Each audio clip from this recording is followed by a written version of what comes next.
सारी जुगत लगा के सुभाष चंद्र बोस जर्मनी पहुंच गए हिटलर से मिलने के लिए। हिटलर से अपॉइंटमेंट लेने की इन्होंने बहुत कोशिश करी, बड़ी मुश्किल से इनको अपॉइंटमेंट मिली। जब ये जाके वहां बाहर ड्राइंग रूम में बैठे तो अचानक एक आदमी आया, मतलब हिटलर आए और आके बोले, हेलो मैं हिटलर हूं, और अपना हाथ मिलाने के लिए आगे बढ़ाया। सुभाष चंद्र बोस जवाब देते हैं, मेरा नाम सुभाष है, मैं भारत से आया हूं और मैं आपसे नहीं, मैं हिटलर से मिलना चाहता हूं। हिटलर हैरान हो गए, कह रहे मैं ही तो हिटलर हूं। फिर वो वापस लौट के चले गए अंदर। अंदर से एक दूसरा आदमी आता है, फिर आके हाथ मिलाता है, हेलो मैं हिटलर हूं, बताइए।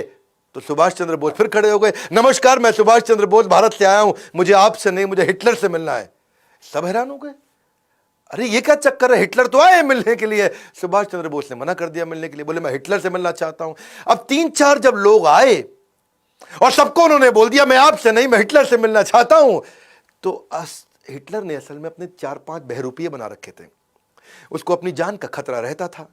और सुभाष चंद्र बोस हर बार पहचान गए। असली हिटलर को जब ये बात पता चली तो उसकी बुद्धि चकरा गई और वो बाहर आए।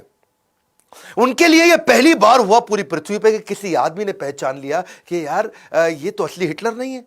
तो वहां करके उन्होंने अपना दूरी से वहां खड़े हो गए और दूर पे आके खड़े होकर के इनको देखने लगे कि क्या चक्कर है, पहचानता कैसे।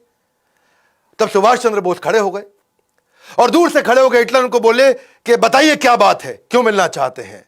और तभी सुभाष चंद्र बोस मुस्कुरा के आगे बढ़े, बोले नमस्कार मैं सुभाष चंद्र बोस भारत से आया हूं, मैं आपका बहुत धन्यवाद करना चाहता हूं हिटलर कि आपने मुझसे मिलने का मुझे ये अवसर दिया। हिटलर हैरान, क्या पहचान गया ये? अब बिल्कुल ठीक पहचाना। पूछा कि भाई तुमने मुझे पहचाना कैसे? सारी बात छोड़, पहले ये बताओ पहचाना कैसे? आज तक दुनिया में कोई पहचान नहीं पाया। मेरे यही सारे कॉपी जो मेरे हिटलर के होते हैं ये दुनिया भर में घूमाते हैं, सारे काम कराते हैं, तुमने पहचान लिया। तो तभी सुभाष चंद्र बोस बोले कि भाई मैं आपसे मदद मांगने आया था, मैं आपके चौखट पर आया हूं और आपका स्वभाव थोड़ा गर्वात्मक होना चाहिए, थोड़ा गर्व वाला होना चाहिए। और आप आके पहले हाथ बढ़ा देते थे कि मैं हिटलर हूं, बताइए।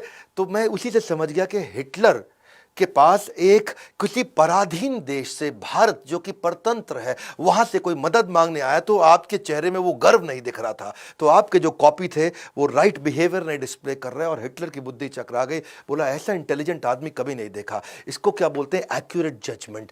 और इसके बाद इस मुलाकात से हिटलर इतना प्रभावित हुआ कि जो युद्ध बंदी इन्होंने बना रखे थे, युद्ध बंदी जो 4000 इन्होंने अंग्रेजों से जीते थे, उनको उन्होंने फ्री कर दिया और वो वहां से आजाद हिंद फौज में ज्वाइन किए नेताजी सुभाष चंद्र बोस के साथ में। हिटलर ने इनको हेल्प करी और इन्हें कहा कि देखो अगर आप आगे बढ़ना चाहते हो, जीतना चाहते हो, भारत जर्मनी से बहुत दूर है और जापान एक्सेस पावर है, हम लोग के साथ की पावर है।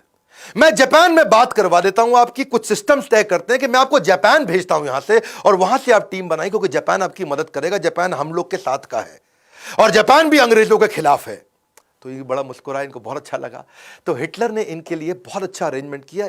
आप समझ सकते हैं, बाकी लोग भारत में ज़्यादा पढ़े लिखे नहीं थे, लेकिन ये दुनिया भर में इंटरनेशनल अलायंसेस बिल्ड कर रहे थे। अंग्रेजों को भी पता लग गया अब तक कि ये इस समय जर्मनी में है और वहां से इन्होंने पूरी तैयारी करी। इनको हिटलर ने अपनी एक प्राइवेट बड़ी पनडुब्बी दी, जिसमें इन्होंने जो जर्मनी की नौसेना की बड़ी पनडुब्बी थी और उसमें 90 दिन लगने थे। वो जहां पानी के ऊपर, पानी के नीचे सब तरह से ट्रैवल कर सकती थी। उससे इन्होंने इनको सुमात्रा द्वीप में भेजा, जो आजकल इंडोनेशिया का आइलैंड है, उसको जापान ने जीता हुआ था और जापानी सेना के कब्जे में था। ये वहां पहुंचे, हिटलर की मदद से पहुंचे, हिटलर के कारण पहुंचे।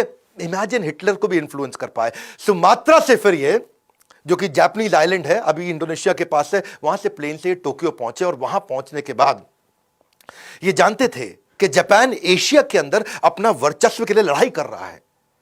तो जापान के प्रधानमंत्री को जाके इन्होंने इन्फ्लुएंस किया। ऐसे इंटेलिजेंट लीडर्स नहीं थे।